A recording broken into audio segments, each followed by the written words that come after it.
오늘 아침 하나님이 우리에게 주시는 말씀 신약성경 디모데후서 말씀입니다.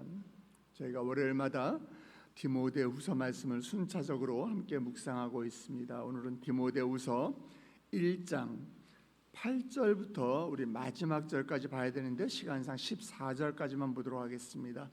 신약성경 343페이지입니다.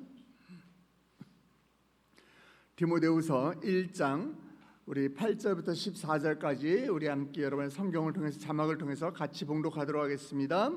그러므로 너는 내가 우리 주를 증언함과 또는 주를 위하여 갇힌 자 된 나를 부끄러워하지 말고 오직 하나님의 능력을 따라 복음과 함께 고난을 받으라. 하나님이 우리를 구원하사 거룩하신 소명으로 부르심은 우리의 행위대로 하심이 아니요 오직 자기의 뜻과 영원 전부터 그리스도 예수 안에서 우리에게 주신 은혜대로 하심이라. 이제는 우리 그리스도 예수의 나타나심으로 말미암아 나타났으니 그는 사망을 패하시고 복음으로써 생명과 썩지 아니할 것을 드러내신지라. 내가 이 복음을 위하여 선포자와 사도와 교사로 세우심을 입었노라. 이로 말미암아 내가 또 이 고난을 받되 부끄러워하지 아니함은 내가 믿는 자를 내가 알고 또한 내가 의탁한 것을 그날까지 그가 능히 지키실 줄을 확신함이라. 이로 말미암아 내가 또 이 고난을 받되 부끄러워하지 아니함은 내가 믿는 자를 내가 알고 또한 내가 의탁한 것을 그날까지 그가 능히 지키실 줄을 확신함이라. 너는 그리스도 예수 안에 있는 믿음과 사랑으로서 내게 들은 바 바른 말을 본받아 지키고 우리 안에 거하시는 성령으로 말미암아 내게 부탁한 아름다운 것을 지키라. 아멘.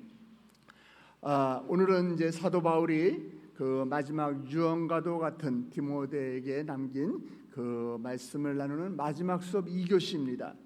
사도 바울이 믿음의 아들 디모데에게 남긴 이 가르침을 통해서 오늘 하나님이 우리에게 주시고자 하는 그 마음을 우리가 함께 나누길 원합니다. 자, 성경은 분명히 우리에게 선포합니다. 하나님의 자녀라면 누구나 세상을 이길 힘이 있다. 아멘. 네, 여러분의 자녀들이 오늘 또 자녀들 같이 오신 분들 많으신데요. 여러분의 자녀들이 세상을 주님의 이름으로 이기길 다시 한번 주님의 이름으로 축복합니다. 세상에 대해서 이길 수 있는 이 승리는 우리의 믿음 안에 있습니다. 그런데 우리의 믿음이 정말 세상을 이길 수 있는지 확인해 보려면요, 여러분 우리가 세상 가운데로 나아가야 됩니다. 들어가 봐야 됩니다. 바람 한 점 없는 날에는 이 돛담배가 얼마나 튼튼한지 제대로 만들어졌는지 알 수가 없지만은 태풍이 한번 불을 쳐보면은 그러면 그 배의 진가가 드러나는 것처럼 우리가 세상에 거칠게 한번 우리가 부딪혀 보아야 세상 한가운데서 세상 속에 있는 이 물결을 우리가 감당해 보아야만 우리의 믿음이 과연 세상을 이길 수 있는 믿음인가 우리가 확인할 수 있는 것입니다. 우리 한국교회 역사에도 그런 때가 있었죠. 일제강점기 시절에 신사참배 강요하는 그런 시절에 많은 사람들이 야, 이건 우상숭배가 아니야, 그냥 이건 국민의 일일 뿐이야 라고 하면서 자기를 타협하기도 하고 비겁하게 숨기도 했습니다. 심지어 교단들이 이 앞장서서 신사참배를 거부하는 목사님들이 면직하기까지 했어요. 그런데 아마도 그분들은 이 신사참배 이후에 오게 되는 나에 대한 이 핍박이나 고난이 두려워서 그랬을 거예요.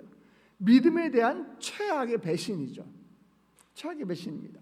하지만 그 어둠 가운데서도 때로는 더 큰 핍박을 내가 당할지라도 나는 결코 우상 앞에 머리를 숙이지 않겠다라고 결단하는 목회자들이 있었어요.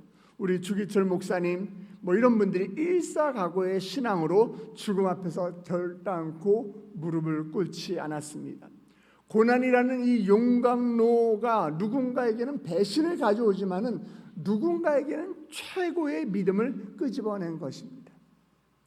오늘 본문의 바울은 지금 고난을 당하고 있습니다. 감옥에 갇혀 있습니다. 풀려날 기약은 없습니다. 순교의 날을 앞두고 있습니다. 그의 영향력은 사라지고 있습니다. 그리고 바울이 고난 앞에서 어떤 사람들은 그들 안에 있는 최고의 믿음을 끄집어냈고요, 어떤 사람들은 바울의 고난을 보면서 자기 안에 있는 최악의 믿음을 드러내버리고 맙니다. 자, 바울이 어떤 사람입니까? 선교사로서 많은 곳을 다니면서 복음을 전하고 교회를 개척하고 또 다른 사람들에게 그 교회를 위임하고 다른 지역을 또 옮겨서 또 교회를 세우고 많은 이런 계속된 이런 선교 여행을 하면서 살았던 삶이에요. 그런 삶을 살았던 사람이에요. 또 에베소에 있는 이 두란노 서원에서 2년이 넘는 시간 동안에 유대인과 헬라인들에게 말씀을 전했습니다. 그리고 당시에 어느 정도의 역사가 나타났는가 하면은요, 사도 바울의 그 손수건이나 사도 바울이 입고 있던 그 앞치마를 병자에게 갖다 넣기만 하면은, 대기만 하면은 병자가 나았대요. 귀신 들린 사람들에게 그걸 갖다 놓기만 하면 귀신이 떠나갔다라는 것이에요. 그러니까 이 얼마나 놀라운 역사가 있었겠어요. 여러분 한번 상상 한번 해볼 수 있겠죠. 그럼 얼마나 많은 사람들이 그 이적을 보고 이 바울이 전한 복음을 듣고 복음에 설득이 되어서 예수님의 제자가 되었을 것이고 또 교회가 세워졌을 것이고 예수 믿는 공동체가 만들어졌을 것이다라고 우리가 추측해 볼 수가 있습니다. 그런데 15절에 보면은 아시아의 수많은 성도들이 바울을 버렸어요. 대표적인 사람이 이 부겔로와 허모게노입니다. 이들은 바울이 잘 나갈 때는 막 박수치던 리더들이었어요. 그런데 바울이 죄수가 되자 그를 부끄러워하면서 바울에게 등을 돌렸던 것입니다. 반면에 오네시모라는 사람은 달랐습니다. 이 오네시모라는 그 이름의 뜻은 유익을 끼치는 자들입니다. 그는 로마까지 바울을 찾아가서 쇠사슬에 매인 바울을 부끄러워하지 않고 만나고 격려해 주었어요. 똑같은 고난인데 어떤 사람은 부끄러워 도망을 가고 어떤 사람은 더 가까이 가고 최고의 믿음을 보여주었던 것입니다. 우리가 오늘 시간상 읽지 못했지만 우리 디모데후서 1장 우리 16절 17절 우리 같이 한번 읽어보시겠습니까? 시작. 원하건대 주께서 오네시모로의 집에 긍휼을 베푸시옵소서. 그가 나를 자주 격려해주고 내가 사슬에 매인 것을 부끄러워하지 아니하고 로마에 있을 때에 나를 부지런히 찾아와 만났음이니라. 그가 나를 자주 격려했다, 나를 찾아와서 자주 격려했다라고 하죠. 격려했다라는 표현은요, 이 개역 한글 성경을 보면 나를 자주 유쾌케 하고라는 번역을 선택했어요. 나를 즐겁게 해줬다는 거예요. 그런데 그 원어 성경을 보면 무슨 뜻인가 하면 유쾌케 했다라는 것이, 격려했다는 것이 바람이 불어서 시원하게 만들어줬다라는 단어를 쓰고 있는 거예요. 그러니까 이 바울이, 이 오네시모라고 하는 사람이 바울에게 어떤 존재인가 하면은 그를 늘 유쾌케 하고 그의 마음을 시원하게 해주는, 그 시원한 바람이 불어서 그의 마음을 위로하게 해주는 그런 존재였다라고 생각하면 됩니다.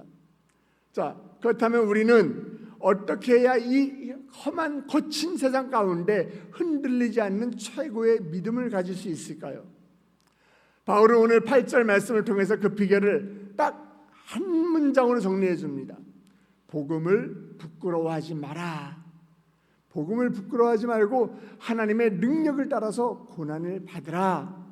오늘 이 말씀을 중심으로 우리가 붙잡아야 할 세 가지 영적 원리를 나누도록 한번 하겠습니다. 그러나 이 아시아에 있는 많은 사람들이요, 복음을 부끄러워하지 말라라고 이야기하는데도 불구하고 이 많은 사람들이 바울을 버리고 배신을 합니다. 그런데 오네시모만큼은 그럴수록 더 바울 가까이 가서 바울 곁에 가서 바울을 도왔다라는 것이에요. 똑같은 고난 앞에서 핍박을 받고 어떤 이 핍박 앞에서 어떤 누구는 최악의 모습을 보이고 어떤 누구는 최고의 믿음을 보여주고 있는 것이에요. 그러면 고난 앞에서 이 세상과 부딪히면서 이렇게 흔들리지 않는 최고의 믿음을 보여줄 수 있는 영적인 비결은 무엇이냐? 디모데에게 바울이 그것을 가르쳐주고 싶었던 것이에요. 우리 8절 말씀 한번 보세요. 같이 읽겠습니다. 그러므로 너는 내가 우리 주를 증언함과 또는 주를 위하여 갇힌 자 된 나를 부끄러워하지 말고 오직 하나님의 능력을 따라 복음과 함께 고난을 받으라. 바울은 디모데에게 우리 주를 증언함을 부끄러워하지 말라, 지금 이렇게 이야기합니다. 아니, 디모데가 성도도 아니고 이 목회자인데 늘 하나님 말씀을 전하는, 복음을 전하고 있는 사람인데 예수를 증거하는 것을 부끄러워하다니요. 여러분, 이게 말이 됩니까? 그럼 왜 예수의 삶에 대해서, 예수의 십자가에 대해서 이 죽음에 대해서 예수의 부활에 대해서 증거하는 것을 왜 부끄러워하지 말라고 했을까요? 왜냐하면 지금 이 에베소라고 하는 도시가요, 아시아 지역에서 헬라 문화의 철학을 가르치고 있는 이 중심 도시였어요. 에베소는 그러다 보니까 끊임없이 거짓 교사들의 도전을 받고 있는 곳이었기 때문이에요. 영지주의 같은 이단이 생겼습니다. 영지주의가 뭔가 하면은 물질은 악하고 영만이 선하다는 것이에요. 영만이 좋은 것이라는 것이에요. 그렇기 때문에 그들은 물질 세계는 하등의 세계고, 그래서 이 정신의 세계, 이데의 세계는 이 숭고한 것이라는 생각을 가지고 있었어요. 그러면 그들이 어떤 생각을 하느냐? 이 죽음에 대해서, 죽음은 뭐예요? 내가 이 육신으로부터 벗어나는 거잖아요. 그래서 이 열등한 물질의 세계로부터 벗어나서 영원한 영의 세계로 들어가는 해방이라고 생각을 했어요. 죽음이 해방이라고 생각하는 거예요. 이 영지주의라는 이단이 그렇게 생각했다라는 거예요. 그러면 예수를 선포하고 있는 이 바울과 디모데는 죽음을 뭐라고 이야기합니까? 예수님께서 우리를 대속하기 위해서 죽으셨고, 하나님의 능력이 뭐냐? 죽음에서 그냥 그치는 것이 아니라 다시 부활하신 거잖아요. 예수님이 죽으셨다가 3일 만에 다시 부활하셨어요. 그러니까 이 헬라 사상을 가진 이 영지주의자들이 봤을 때는 그들에게 부활이라고 하는 것은 어떤 의미에서 뭐냐면 해방이 아니라 해방됐다가 다시 하등의 물질 세계로 다시 들어가는 걸로 보이는 거예요. 그들에게 이 예수님의 부활은 아주 하등의 어리석한 가르침에 불과하게 보였던 것입니다. 그러니까 지금 디모데가 이 지적인 조롱과 비웃음이 가득한 곳에서 예수님이 나를 위해 죽으셨고 예수님이 다시 사셨습니다 라고 말하는 것은 결코 쉬운 일은 아니었을 거예요. 그래서 사도 바울이 그 환경 속에 있는 디모데를 생각하면서 예수 증거하는 것을 부끄러워하지 마십시오, 이렇게 지금 권고하고 있는 것입니다. 오늘날 우리도 마찬가지입니다. 2026년이라는 이 AI 시대에 이 화려한 도심 가운데서 예수님만이 유일한 길입니다, 예수 믿으셔야 합니다, 이렇게 말한다면은 세상 사람들은 아마 우리를 향해서 야, 이거 고리타분한 거 아니야? 이렇게 독선적인 사람으로 우리를 몰아세울 수도 있어요. 불과 몇십 년 전만 하더라도 여러분 길거리 나가서 예수 믿으세요 하면은요 회개하고 돌아오는 사람들이 있었던 그런 시대였어요. 그러나 지금 세상이 그렇게 악하게 변하고 있다라는 것이, 지금 여러분 나가서 우리 전도하시잖아요. 전도와서 길거리에서 여러분 전도지 준다고 해서 여러분 길거리에서 다니는 사람들이 제대로 봤습니까? 예수 믿으세요, 교회 나오셔야 합니다라고 할 때 그 사람들이 쉽게 교회 나오던가요? 요즘은 그런 세상이 아니에요. 그래서 우리는 교회 안에서는 뜨겁지만은 세상 밖에 나아가서 보면은 마치 예수님을 모르는 사람처럼 살 때가 많이 있다라는 거예요. 그래서 디도서에 보면 굉장히 충격적인 이야기가 등장하는데요. 우리 디도서 1장 16절 한번 같이 읽어주세요. 그들이 하나님을 시인하나 행위로는 부인하니 가증한 자요 복종하지 아니하는 자요 모든 선한 일을 버리는 자라. 자, 이게 영어로 이야기하면 practical atheist인 거예요. 하나님의 존재를 지적으로 믿기는 하지만은 실제 삶에서는 하나님이 없는 사람처럼 행동하는 사람. 일요일에는 교회 올 땐 내가 주일로 살아요. 그런데 월화 수목 금토는 주일이 아니라 죄일로 살아요. 마치 예수님을 내가 말로는 예수님을 설명하고 이야기하지만은 삶에서는 예수님이 없는 것처럼 사는 사람들, 부끄러워하는 사람들, 예수님을 부끄러워하는 삶을 사는 사람들이고, 디도서에 이야기하는 것처럼 하나님을 입술로는 시인하나 행동으로는 부인하는 그런 사람들이라는 것이에요. 그런 사람들이 뭐라고 그랬어요? 그런 건 가증한 것이다, 복종하지 않는 것이다, 그런 건 선한 것을 버리는 것이다, 이렇게 이야기하고 있지 않습니까? 그러면 바울은 어떻게 이 부끄러움을 이겨냈을까요? 자, 우리 12절에 그 답이 있습니다. 같이 읽습니다. 이로 말미암아 내가 또 이 고난을 받되 부끄러워하지 아니함은 내가 믿는 자를 내가 알고 또한 내가 의탁한 것을 그날까지 그가 능히 지키실 줄을 확신함이라. 아멘. 내가 믿는 자를 내가 알고, 내가 지금까지 믿어온 한 분 예수 그리스도, 이 예수 그리스도를 잘 알고 있기 때문에 나는 결코 부끄러워하지 않습니다. 나는 결코 부끄럽지 않습니다. 바울은 예수님을 부끄러워하지 않는 이유는 자기가 믿어온 그 한 분 예수 그리스도를 알고 있기 때문이다. 이렇게 이야기하고 있는 거예요. 바울은 예수님을 지식으로 아는 게 아니고요, 그냥 글자 봐서 아는 것이 아니고요, 예수님을 그의 삶으로, 체험으로 맛보아 알고 있는 것이에요. 경험적으로 맛보았기 때문에 예수님과 그런 친밀한 관계이기 때문에 나는 예수님을 알고 있다, 이렇게 얘기할 수 있는 거예요. 요즘 유튜브 보면은요, 유튜브에서 교회를 탐방하는 유튜버들이 등장하고 있습니다. 저도 모르는 사이에 우리 교회에 어떤 유튜브도 왔다 갔더라고요. 그런데 이 교회를 탐방하는 유튜버들 보면은 뭐 긍정적인 요소도 있지만은 저는 아주 상당히 위험하게 생각합니다. 여러분, 교회의 겉모습을 보고 교회에 대한 인포메이션으로 어떻게 교회를 안다고 할 수 있어요? 그 교회 안에 들어가서 내가 예배도 드려보고, 그리고 또 성도들과 서로 교제도 나눠보고, 또 그 교회에 내가 헌금도 해보고 봉사도 해보고 섬겨보고, 그래야지만 그 교회 알 수 있죠. 그렇잖아요. 그런데 이 교회를 탐방하는 유튜버들이 이야기하는 걸 뭐예요? 나는 교회 다녀보지 않았지만은 곁눈질로 교회 봤어도 다 알 수 있어. 교회 구경해봤는데, 곁눈질로 구경해봤는데 다 알 수 있어. 이렇게 얘기하고 있는 거 아니에요? 아니죠. 이런 유튜버는 교회를 모르는 사람들이에요. 교회 밖에 있고 교회 안에 있는 그 은혜 밖에 있으니까 이 사람들은 예수를 모르는 사람들이에요. 성경을 읽었다라고 본인들은 이야기했지만은 이들이 읽은 성경은 뭐예요? 하얀 종이에 있는 검정 글자 읽은 거예요. 교회 다닌다고 하지만 예수를 안다고는 할 수 없는 것입니다. 예수를 안다고 한다는 거, 그건 무슨 뜻입니까? 무슨 말이에요? 그 예수가 우리의 세계를 바꿔놔야 하는 거예요. 진짜 예수를 안다는 것은 우리의 세계가 예수 그리스도 때문에 바뀌어야 한다는 것입니다.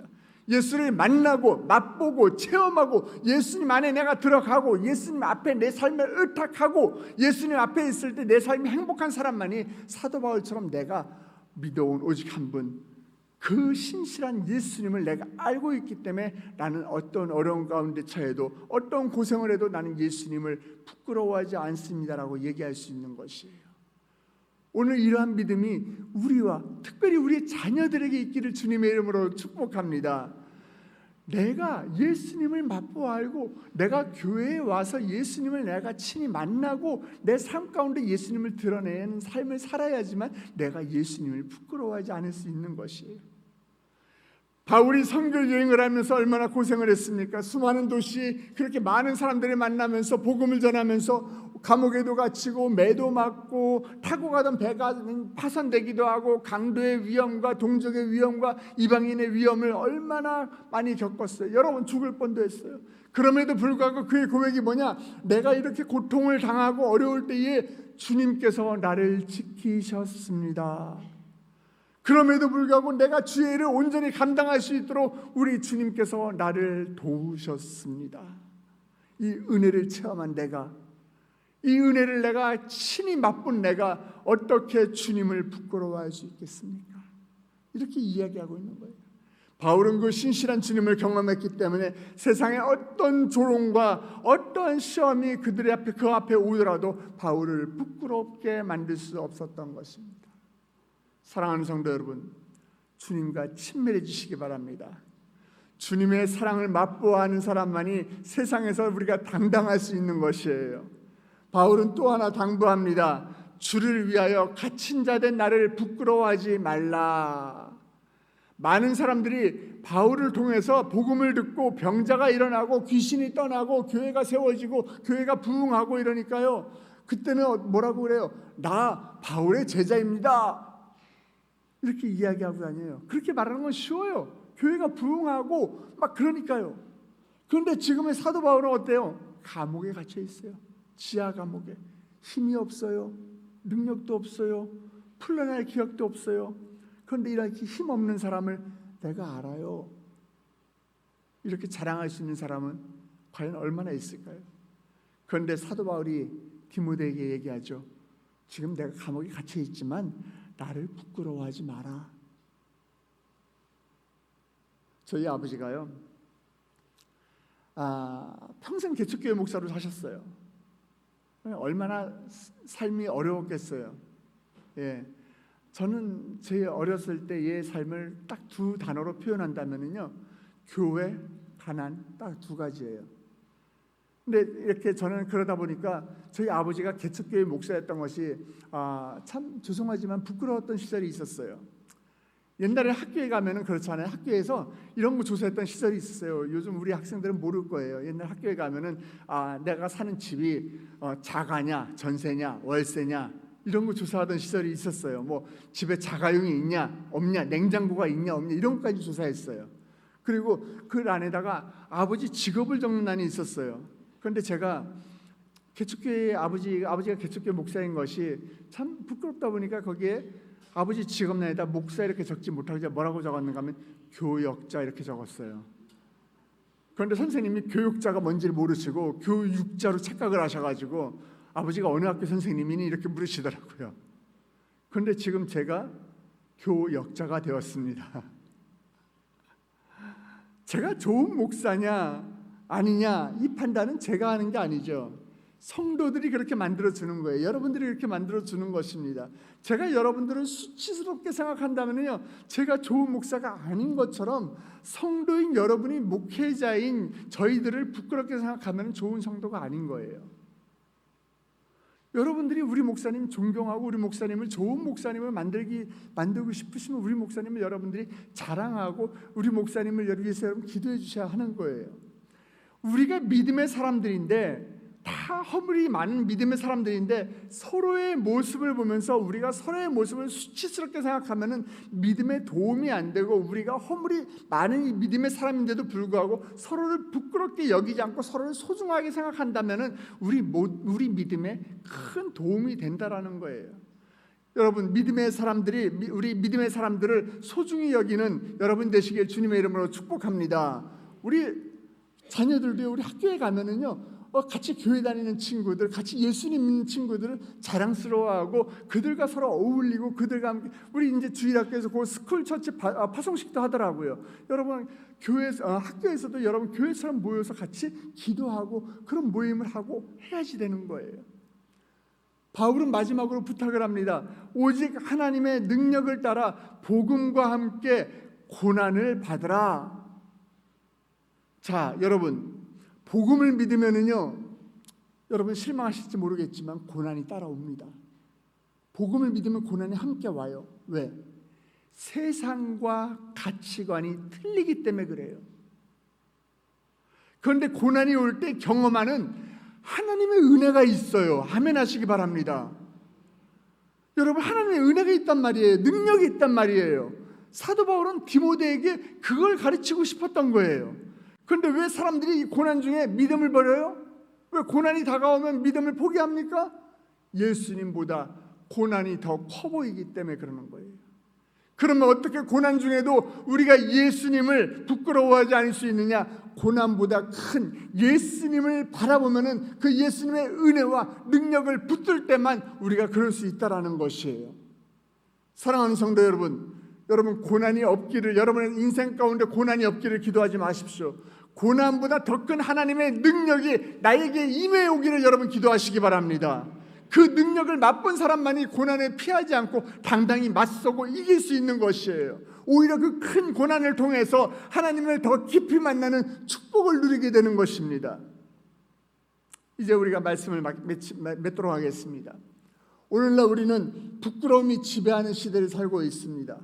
세상은 돈이 없으면 부끄러워하라고 이야기합니다. 부끄러워하라고 합니다. 성공하지 못하면 남들보다 뒤처지면은 부끄러워하라고 우리를 압박합니다. 심지어 교회 다니는 것, 예수 믿는 것 고리타분하고 부끄러운 일로 여기게 만듭니다. 하지만 여러분 기억하시기 바랍니다. 복음은 부끄러운 것이 아니라 세상을 구원하는 유일한 능력입니다. 우리가 정말로 부끄러워해야 할 것은 감옥에 갇히는 것이나 가난한 것이 아니에요. 주님 앞에 섰을 때, 여러분들이 주님 앞에 섰을 때 김 집사야, 이 장로야, 너는 뭐 하다 왔니? 너는 나를 위해서 무엇을 했니? 이 질문 앞에 내가 아무 대답도 못하는 것, 그것이 진짜 부끄러운 것입니다. 세상이 여러분의 믿음을 비웃습니까? 당당해지십시오. 고난이 여러분을 위축시킵니까? 하나님의 능력을 의지하시기 바랍니다. 바울이 확신했던 그 하나님이 지금 여러분의 하나님이십니다. 여러분의 하나님이 여러분의 자녀들의 하나님이 되실 것입니다. 그 하나님께서 오늘 여러분들에게 세 가지 믿음을 선물로 주세요. 첫 번째, 예수님을 부끄러워하지 않는 믿음, 여러분의 것이 되기를 주님의 이름으로 축복합니다.